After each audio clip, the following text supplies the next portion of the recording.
name is Lauren Klieber, and this is my presentation on interpersonal communication. If you'll go to my second slide, you will see that my overarching goal is to effectively listen to others. In order to achieve that, there are two main areas I believe I need to work on. The first concept is the interrupter that Burley Allen described. This is where an individual interrupts the talker with something either unrelated or related to the topic. Either way, the listener feels as though what they have to say is more important than what the talker has to say. The next slide shows my second goal, which is listening without advising.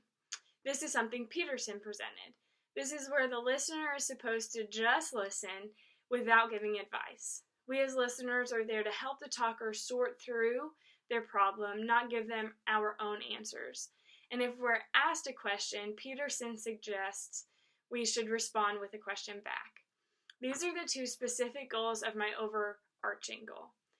If you'll click to my next slide, you will see one of my behavioral blends. The This Is Me behavioral blend is steady influencer.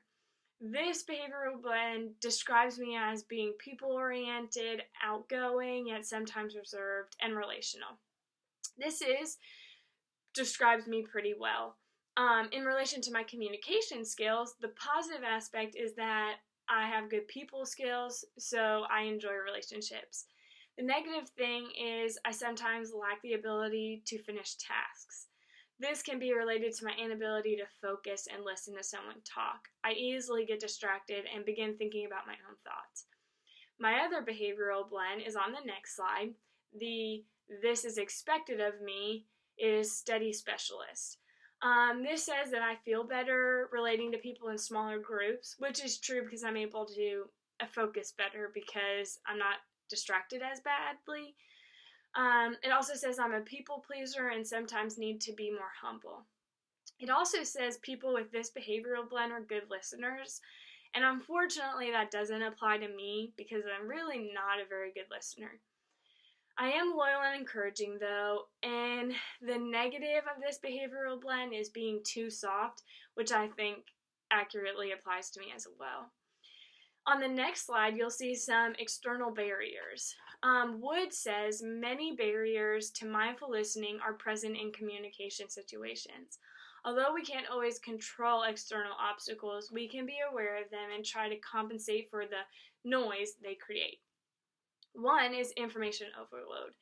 This is where people consume so much information throughout their days that they become overwhelmed and sometimes shield themselves from talking to someone. Or if they do talk to someone, they don't always listen carefully. I know this is true for me, being in grad school and entering into a new job.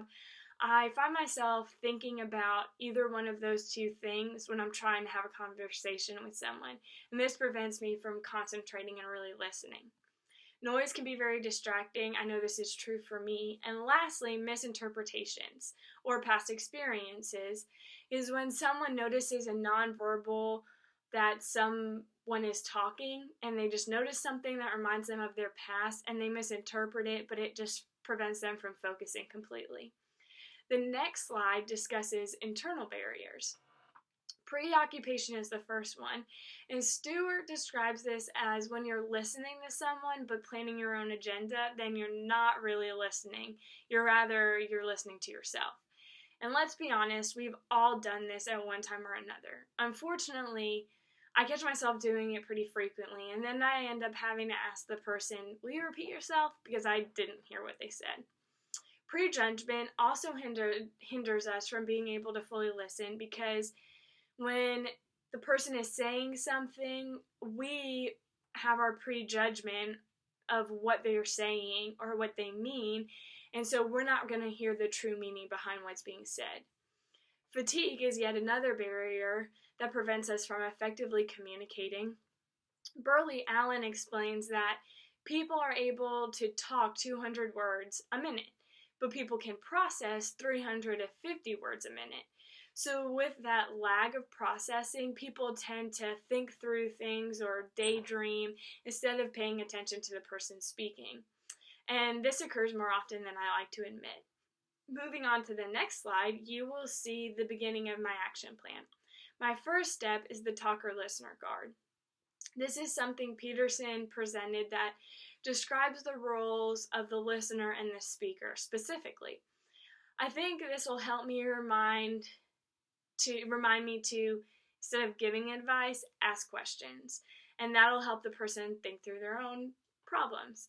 It'll also remind me to be patient, because sometimes it's hard to be patient when you think that you know the answer, but you're not able to give it. And this card also reminds me to, instead of advising, to repeat back the information. And if I'm repeating back the information to the person that is speaking, then it'll help me also listen very well, because I don't want to repeat something back that the person didn't actually say. The next slide is my next action plan, which is to mindfully listen. This consists of receiving information and interpreting that information. It consists of retaining the information so that what you're hearing you remember, and then you can then follow up with the person. And then there's compassion. If I have compassion towards the person, I'll have a better ability to listen. And then sustained attention. This will take purposeful effort to ignore all the barriers that I previously discussed and intently listen and focus on the person speaking. The next slide provides some techniques that may help sustain my attention. It's nonverbal communication. If I am purposefully making eye contact and sitting openly, being responsive to what they're saying and making sure my facial expressions aren't glazed over, it all requires me to focus. And if I'm focusing, then I feel like my attention will be sustained better. The next slide reveals my final action plan, and this is inhaling. Inhaling is a concept of what people take in. It includes perception, which perception includes selecting, organizing, and inferring. Stewart explained that people's perception is selective, and things we decide to pay attention to affect the way we respond to people and things. Organizing is when you construct all the sensory cues you take in, and this helps one better understand the situation. And last, inferring is how you interrupt the sensory cues. Inferring is how you interpret the sensory cues you have selected and organized. Basically, the concept of inhaling brings together all of my action plans. Taking in information, perceiving it, organizing it so that I can repeat it and infer it. All these aspects require my attention, listening, and nonverbals. This will help me achieve my overarching goal of effectively listening to others, because it will help me to not advise and not interrupt. I will be so focused on the speaker that I won't be thinking about the stuff I want to say, so I won't need to interrupt. And if I'm repeating back the information I'm taking in, then I won't feel the need to advise the speaker. All of this will help me be an effective listener and interpersonal communicator. This completes my presentation on interpersonal communication. Please see my last slide to see the references.